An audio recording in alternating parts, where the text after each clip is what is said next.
Hey everybody, David from Teslas in Canada here. So today we're going to be doing a review slash install on the Teslogic, which is basically for your Model 3 and Model Y. It's a portable dashboard on your phone, which then gives you basically like your display that you would have in your traditional car right in front of you with your speed and all of the statistics that you need to see, horsepower, etc. So we're gonna do in two parts, an install and then a actual final review. And this product I actually shipped to one of my subscribers who's going to be doing a collab basically video with me on this one, and he's going to install it. He had a 2023, so I wanted to see how it worked in the 2023 model. If you do want this product, you can check out the link below in the description. And now we'll let David take it away on the install, and I'll see you at the end of the video. I've never taken off the panels in my car before, so I'm a little bit nervous about that. I bought some tools on Amazon to hopefully help with the process. People who have done this before say it's one of the easiest upgrades that you can do to your Tesla, so I'm hoping that's the truth. So we'll give this a try. So the first thing I need to do is remove some of the weather stripping. So let's do that now. All right, so you can see here, this is the panel that I need to remove. I'm on the passenger side of the car right now.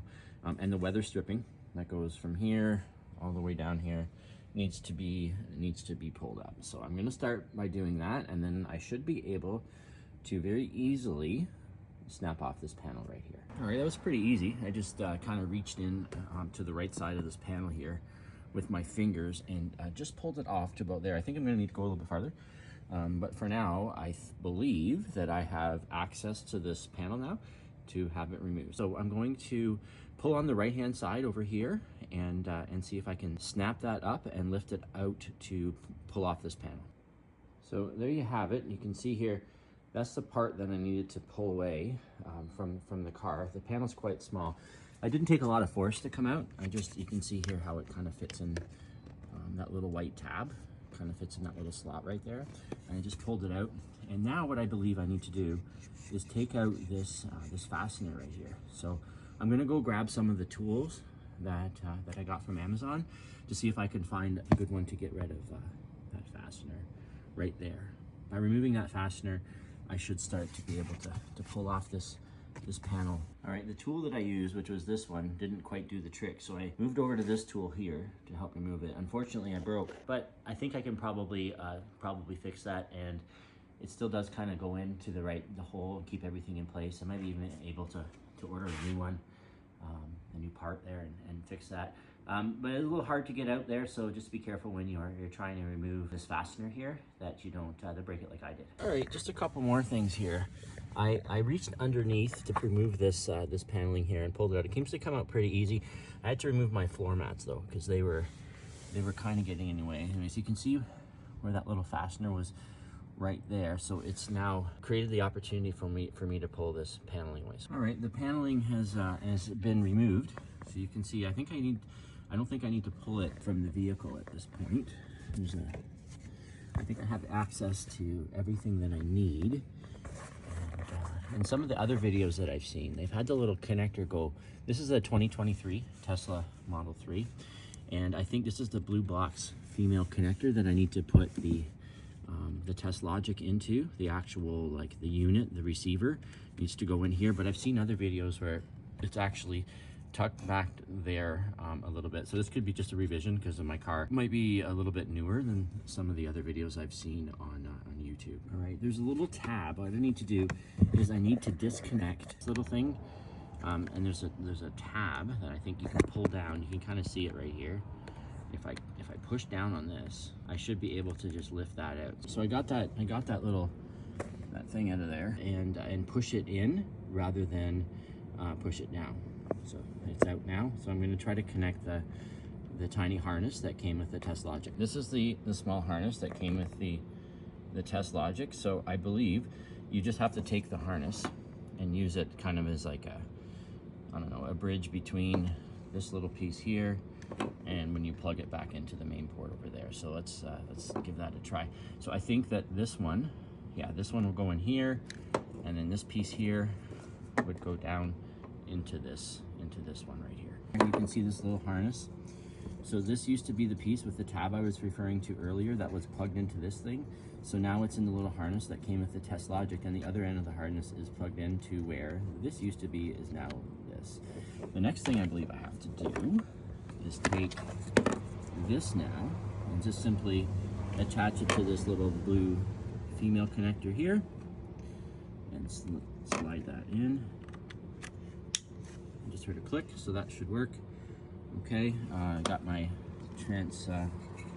I guess my receiver or whatever you want to call this now. I just need to find a place to kind of tuck this now. So I'm going to look around. It's a little hard to find. Like I said, in my 2023 Tesla Model 3, I think that in this blue box here is back farther. So with it being in over here now, is fewer places I found to put the Teslogic transponder in there. So I ended up tucking it in here, kind of in behind the glove box. So wherever you can find a space. All right, I managed to get the panel back in, but it was a little tricky. There's a couple of grooves that you need to put the panel. One's down here and one's up there. So, and then there's some wires I found that you need to make sure they're tucked away safely behind the paneling. You can see here on the front now, everything should be back in order. I scratched up my panel on the inside a little bit there when I was trying to remove the fastener. So I'm going to pop back in that broken fastener now, and then put the weather stripping back and see where we're at. So there you have it. You can see the panel, the bottom panel, the door paneling here. It's back in its spot. And then I snapped back on this panel. That was super easy to put back on. You just have to insert it from the bottom, like drop it in, and then push the top, and it clips back in place. So everything's back. I'm just going to throw my maybe give this a quick vacuum, throw my floor mats back in. I've confirmed that the Teslogic app does actually work. It's connected, it's paired with my phone. I did that just a minute ago. The next thing to do would be to take the tape off the back. And what you want to do is you want to fasten it to there's a little spot on the back of your wheel there. You're going to want to stick that in. I managed to get the Teslogic installed. It's my iPhone, it's a 13 Pro Max. It's a little heavy, especially with a case on it. So I would say that the magnet's kind of weak. I know that they offer a MagSafe solution as well for wireless charging. This one doesn't have that. It's just a magnet. It sticks to my phone. I took it for a spin around the block. Not many bumps or anything like that around the neighborhood, so it didn't really put it to the test. But it stayed on. It stayed on the magnet. Nothing fell off, and it works. It works just fine. I had to go into my settings and switch from kilometers, because I'm in Canada, back to miles, and then back over to kilometers again in order for the app to get it to read kilometers instead of miles. But once I got it to work, it seems to be fine. Two big takeaways: that little fastener in the door. A little hard to get out. I'm a little disappointed that I broke it. I put the panel back in though, and it's secure. Installation, not too bad. It was my first time removing paneling and that type of thing. I think next time maybe I'll just be a little more careful removing some of those, some of the fasteners. Thank you, David. Thank you for doing that install and showing us the process on how that all worked. Stay tuned for the next video, and we will show you basically a review. I'll actually do the review with David after he's had a month of ownership on it, and seeing how that process is, just to get a good feel for it and to give a proper, legitimate review on it, and yeah, get his final opinions and thoughts on that. And the review will probably do close to or at the same time as my car show. A link for that is down below. All the information for that is below. So if you want to come to an all electric vehicle car show, definitely come check that out. If you like this video, subscribe, check out other videos on my channel, and if you want a free product shipped to you, be sure to hit that subscribe button, and yeah, maybe we'll do a giveaway at 1,000 subscribers. But either way, less than 300 subscribers, and I gave the Teslogic away to a subscriber to review for a video. So you never know. If you subscribe, you might get some free product.